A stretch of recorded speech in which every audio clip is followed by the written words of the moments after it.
On a quiet Tuesday morning, while most of the world believed markets were stable, one trade rewrote the balance sheets of global banks. Prices moved where they were never supposed to move, not because of demand, not because of news, but because something hidden finally broke. For years, silver existed in two worlds, the price everyone saw and the price institutions feared. Today, those two prices collided. What followed was not volatility, it was liquidation, not speculation, but mathematics. And when mathematics takes control, there are no opinions left, only consequences.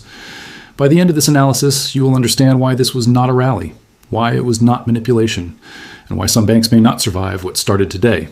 Welcome to Boring Currency Ledger. If you've been watching markets longer than headlines, longer than trends, longer than promises, then you already know this channel exists for you. If this kind of analysis matters to you, take a moment to subscribe, not for excitement, but for clarity in uncertain times, and tell us something important in the comments. From which part of the world are you watching this unfold?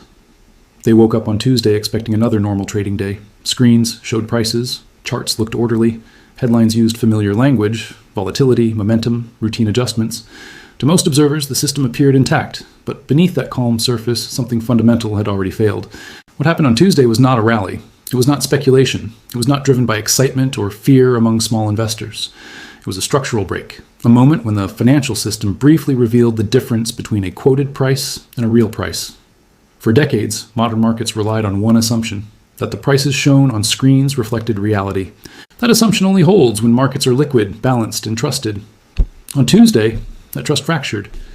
The event unfolded during a period when Western markets were still returning from a holiday pause. Liquidity was thin, risk exposure was uneven. Positions built over many years were suddenly facing a world that did not wait for American calendars. Markets in Asia continued trading. Physical buyers continued bidding. And the gap between paper promises and physical availability began to widen.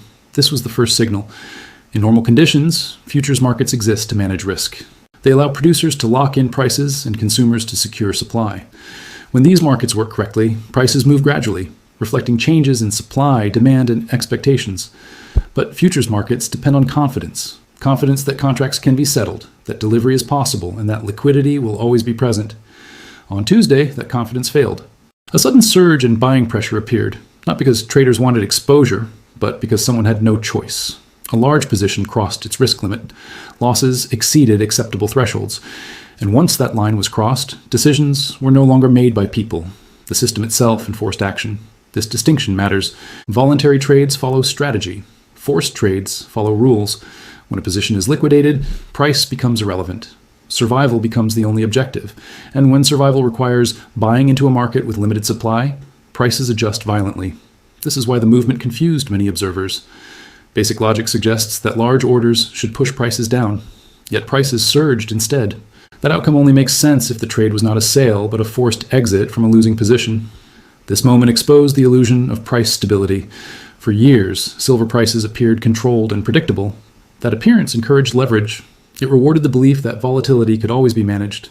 It created comfort where caution should have existed. Tuesday showed how fragile that comfort was. The price displayed on screens was not the price required to meet real obligations. It was a reference supported by habit and confidence. Once that confidence weakened, the reference failed. Markets did not adjust smoothly. They jumped, halted, and reopened at levels few had prepared for. This is why the event matters beyond silver. Every financial system relies on abstraction. Prices represent value. Contracts represent goods. Leverage represents efficiency. But abstraction only works when it can be converted back into reality. When that conversion is tested, weak points appear quickly. On Tuesday, timing, structure, and exposure aligned. Thin liquidity met concentrated risk. Global markets met local assumptions. Automated rules met human balance sheets. For business leaders and entrepreneurs, the lesson is not about trading metals. It is about understanding where stability truly comes from. Stability is not created by calm language or historical charts. It is created by balance between real supply and real obligation. When that balance breaks, markets do not warn politely. They move fast, they expose leverage, they punish complacency. Tuesday was not an isolated event. It was the first visible release of pressure that had been building for years, and it was only the beginning. They did not build the risk overnight. It was not an accident, and it was not hidden by chance. The structure that failed on Tuesday had been forming slowly over many years, inside a system that rewarded leverage and ignored physical limits. At the center of this structure was a simple idea. that paper contracts could safely represent far more silver than actually existed. As long as confidence remained high and delivery was rarely demanded, this idea appeared to work. Most market participants never questioned it. In theory, futures contracts are tools for protection. A miner locks in a future price. A manufacturer secures future supply. A bank facilitates both sides and earns a fee. In this balanced version, contracts reflect real activity. Exposure is limited, risk is spread. But over time, the market drifted away from this purpose. Financial institutions discovered that silver futures could be traded like any other financial instrument. Positions grew larger. Time horizons shortened. Profit came not from delivery, but from price movement. Gradually, paper claims multiplied faster than physical supply. This is where concentration began. A small number of large institutions accumulated enormous short positions. These were bets that prices would remain stable or fall. As long as prices stayed calm, the strategy worked. Losses were manageable. Margin requirements were predictable. The positions appeared safe. What made them dangerous was not size alone. It was similarity. When many institutions hold similar positions, they are not independent. They become linked. One price move affects them all at once, and when losses rise together, liquidity disappears together. This is what later came to be known as the death bag. Not because it was designed to fail, but because it could not survive stress. The risk was hidden by leverage. For every ounce of silver available for delivery, many more ounces were promised on paper. Under normal conditions, this ratio did not matter. Most contracts were rolled forward or settled financially. Physical delivery was rare, but leverage works both ways. When prices rise, losses do not increase in a straight line. They accelerate. A small move becomes a large problem. A large move becomes a crisis. Margin calls arrive faster than capital can be raised. On Tuesday, this acceleration became visible. Once losses crossed internal limits, the rules took over. Prime brokers issued margin calls. Clearing members demanded collateral. Algorithms did not negotiate. They executed. At that point, intent no longer mattered. The institutions were no longer choosing to participate. They were being forced to close positions in a market that could not absorb them. This is why liquidity vanished. Liquidity depends on willing buyers and sellers. In a forced liquidation, there are only buyers who must buy and sellers who step aside. Prices jump because the market is no longer balanced. It is one-sided. The most misunderstood part of this process is speed. Observers often assume large institutions have time. They imagine meetings, decisions, and strategies. In reality, modern markets move on thresholds and triggers. Once a line is crossed, events unfold in minutes. This is why the system appeared calm until it suddenly was not. The structure beneath the surface had no shock absorbers. It relied on the belief that prices would remain within a familiar range. It relied on historical behavior. It relied on the idea that markets would always open smoothly. When those assumptions failed, there was nothing left to slow the fall. For business leaders, this structure offers an important warning. Risk does not always look dangerous. It often looks efficient. Leverage increases returns until it removes options. Concentration simplifies management until it removes flexibility. The institutions caught in this structure did not lack intelligence or data. They lacked margin for error. Tuesday exposed how fragile systems become when they depend on stability rather than resilience. It showed that markets built on abstraction can function for years, then fail suddenly when reality intrudes. The death bag was not a mystery. It was a known imbalance tolerated because it had not yet caused pain until it did. And once it began to unwind, there was no orderly way out. They had always believed there was one price. It might change every second, but it was shared. New York, London, Tokyo, Shanghai, different clocks, different currencies, yet one number tied them together. That belief was the foundation of global trade. On Tuesday, that belief broke. The first sign was not a headline, it was silence. In some regions, prices moved sharply higher. In others, quotes lagged, paused, or disappeared entirely. What had once been a single unified market began to fragment into separate realities. This was not caused by speculation. It was caused by scarcity. Under normal conditions, price differences between regions do not last. If silver trades higher in one place, traders move metal from where it is cheaper to where it is more expensive. This process, known as arbitrage, keeps prices aligned. It only works when metal is available, transport is possible, and trust exists. On Tuesday, those conditions failed at the same time. Asian markets continued trading while Western desks were still adjusting. Physical buyers in these regions were not trading contracts. They were securing material. They were bidding for immediate delivery, not future promises. That difference mattered. A futures contract can be rolled, a factory cannot. As bids for physical silver rose in Asia, the price reflected urgency rather than expectation. These buyers were not trying to profit from price movement. They were trying to avoid production stoppages. For them, price was secondary to certainty. This is when divergence began. While one market still showed controlled prices, others revealed the cost of actual availability. The gap between regions widened, not because of inefficiency, but because metal could not move fast enough to close it. Logistics became a constraint. Vaults were not evenly stocked. Refiners did not have excess inventory. Delivery timelines stretched from days to weeks. Each delay weakened the link between markets. In such conditions, published prices lose meaning. Some exchanges responded by reducing transparency. Indicative prices were delayed. Quotes became conditional. In extreme cases, prices were withheld entirely. This was not a technical failure. It was an admission. When an exchange cannot guarantee delivery, a quoted price becomes theoretical. For industrial users, this distinction is critical. They do not hedge to trade, they hedge to operate. When futures markets fail to provide certainty, these buyers step outside the system. They negotiate directly, they pay premiums, they accept higher costs to protect continuity. This behavior accelerates fragmentation.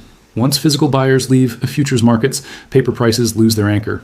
They may continue to trade, but they no longer reflect the true state of supply and demand. Confidence erodes. Participants begin to question which price matters. The answer depends on purpose. For a trader, the screen price may still function. For a manufacturer, it does not. For a government, it cannot. This is why price unity matters. It is not about fairness, it is about coordination. A single price allows planning, budgeting, and risk management. Multiple prices signal disorder. On Tuesday, silver entered that disorder. The fragmentation also revealed a deeper issue: centralization. Global benchmarks concentrate trust in a few locations. When those locations hesitate or fail, the entire system feels it. Regional markets did not create the crisis. They exposed it. They showed that when physical demand rises and paper supply dominates, the two cannot be reconciled quickly. The system must choose which one it serves. Tuesday suggested that physical reality was taking priority. For entrepreneurs and business planners, this moment carries a clear message. Global systems appear unified until stress tests them. When stress arrives, local conditions dominate. Access matters more than price. Relationships matter more than contracts. Markets do not collapse all at once. They fracture first. And once fractures appear, they are difficult to reverse. They did not see silver as a strategic material for most of modern financial history. It was treated as an input, a line item, a cost that could be managed through contracts and forecasts. On Tuesday, that perception changed. When markets fracture, consequences move quickly from screens to factories. Silver is not consumed for decoration. It is consumed for function. It conducts electricity. It reflects energy. It enables precision. These properties make it essential to industries that cannot pause without damage. Electronics, energy infrastructure, medical equipment, and defense systems all depend on it. This dependence creates a unique form of demand. Unlike investment demand, industrial demand does not respond smoothly to price. A factory cannot reduce silver usage because prices rise. A defense contractor cannot delay production because markets are unstable. In the short term, demand becomes rigid. This rigidity is what turned scarcity into a constraint. As prices rose and availability tightened, companies faced a choice. They could accept higher costs, or they could risk interruption. Most chose cost. This behavior reinforced upward pressure, not because of fear, but because of necessity. Governments recognize this pattern immediately. When essential industries face supply risk, states intervene. They do not wait for markets to correct. They secure access. They authorize emergency procurement. They reclassify materials. At that moment, silver stopped behaving like a commodity and began behaving like a strategic asset.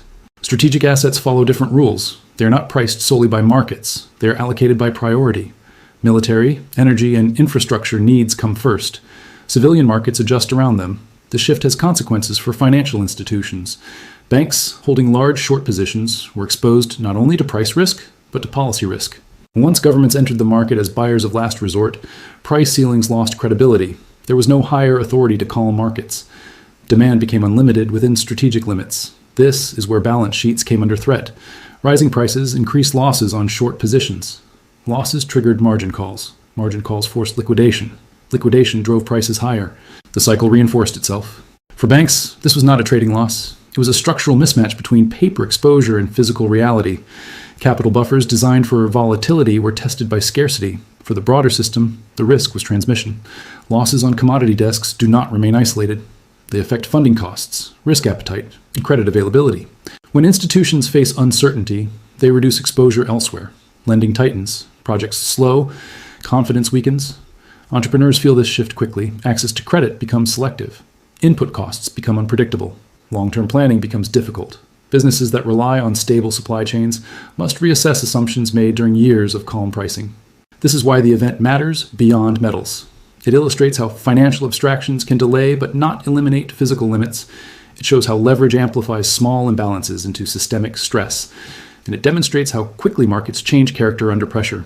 For decision makers, the lesson is not to predict prices. It is to recognize regimes. In one regime, markets optimize efficiency. In another, they prioritize security. The transition between the two is rarely smooth. Tuesday marked such a transition. The silver market did not simply reprice, it reclassified.